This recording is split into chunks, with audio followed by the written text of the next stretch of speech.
Welcome back to my channel Yamini queen. ఈరోజు వచ్చేసి ఏంటంటే చికెన్ కర్రీ అయితే చాలా సింపుల్గా చేస్తున్నాను. అక్కడక్కడ నెత్తి వస్తుంది, ఏమనుకోమాకండి. ఫస్ట్ అయితే 2 ఆనియన్స్, కొన్ని పచ్చిమిరపకాయలు అయితే తీసుకున్నాను.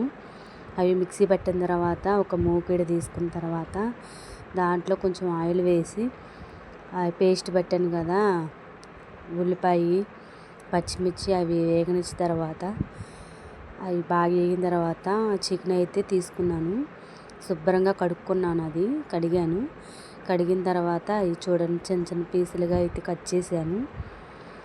నెక్స్ట్ వచ్చేసి అవి ఉల్లిపాయ పచ్చిమిర్చి బాగా వేగిన తర్వాత చూడండి ఎలా వేగిందో అలా వేగాలి. తర్వాత వచ్చేసి చికెన్ వేసేసాను. చికెన్ చాలా సింపుల్గా అయితే చేశాను, మసాలాలు అలాంటివి ఏమీ వేయకోకుండా.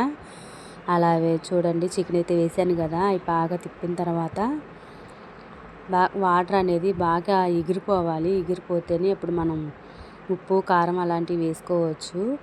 నెక్స్ట్ వచ్చేసి ఇది అల్లం వెల్లుల్లి పేస్ట్ ముందుగా వేయలేదు కదా, దీంట్లో కొన్ని కలిపి పేస్ట్ పెట్టాను.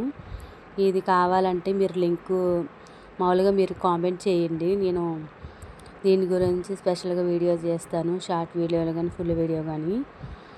ఇది వచ్చేసి చాలా బాగుంది కర్రీ అయితే. నేనైతే ఎప్పుడు గరం మసాలా చికెన్ మసాలా అవి వేస్తాను కదా, అది వేయకోకుండా ఈ అల్లం వెల్లుల్లి పేస్ట్లోనే కొన్ని కలిపి మిక్సీ పెట్టాను, చాలా బాగుంది. నెక్స్ట్ వచ్చేసి ఉప్పు అయితే వేసాను, మరి ఉప్పు అయితే వేసాను. అది చక్కగా మగ్గాలి కదా, మరి ముక్క తొందరగా మగ్గిద్ది.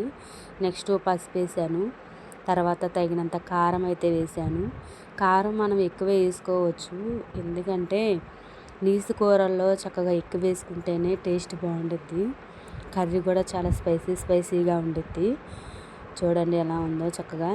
గ్రేవీ కూడా చాలా బాగా వచ్చింది. ఆ మసాలా వేసాను కదా, మసాలా కదా అల్లం వెల్లుల్లి పేస్ట్ వేసే కదా, చాలా బాగా వచ్చింది. అయితే నూనె పైకి తేలిన తర్వాత తగినన్ని వాటర్ అయితే వేద్దాం.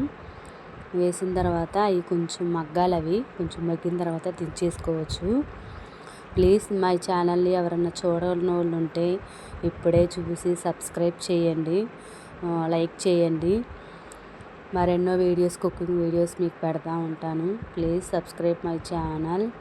చూసారా నూనె చూసారా ఎలా పైకి తేలిందో, చక్కగా బాగుంది. కర్రీ కూడా బాగా గ్రేవీ టైప్ వచ్చింది.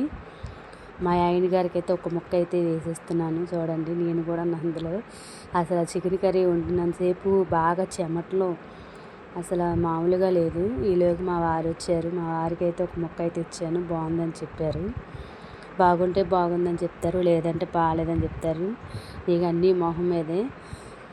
ఇంతకే మా వీడియో మీకు ఎలా నచ్చిందా నచ్చలేదా అని కామెంట్ చేయండి. నేను అదే మాట్లాడుతున్నాను. ఓన్ వాయిస్తో అలా మాట్లాడవచ్చు, కానీ మా పిల్లలు వాళ్ళ అరుపులే దీంట్లో వినపడితే మళ్ళీ కాఫీ రైట్స్ అని ఏవో కూడా పడతా ఉంటాయి. అందుకని చెప్పి ముందు వీడియో తీసిన తర్వాత నేను వాయిస్ అనేది ఇస్తున్నాను. కర్రీ అయితే చాలా బాగుంది కదా, చక్కగా చాలా బాగుంది. Subscribe my channel. Okay, bye bye.